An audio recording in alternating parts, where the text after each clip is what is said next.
Hello everyone, in this video I'll be demonstrating the improvements made to build an unbuilt transactions relationship in NetSuite 2026.1 release, and this is available for non-WIP work orders. I have an work order open and this is still in process.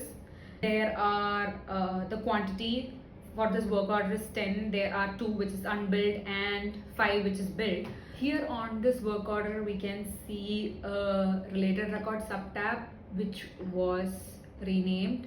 It was actually build subtab. Now it is renamed to related record subtab, and if we go to the related record subtab, we get all the information regarding the assembly, build and unbuild, and we can also see the quantity of assembly, build and unbuilt in the subtab.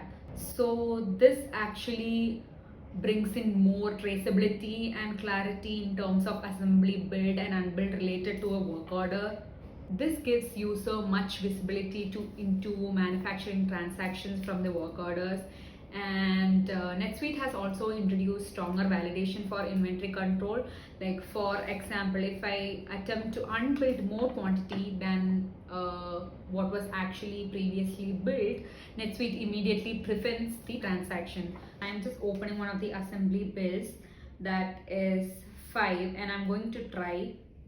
There is already 2 which is unbuilt, so we have 3 more which can be unbuilt. So I'm going to just try unbuilding more than what is built. So we have 3 quantities that can be unbuilt. I'm just going to put 4 so that we can validate whether this is working. So you can see that the warning notice is coming in the up. It is saying that the unbuilt quantity exceeds.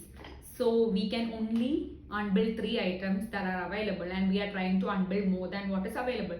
So this is one of the validation, or this is something that NetSuite has brought in this time.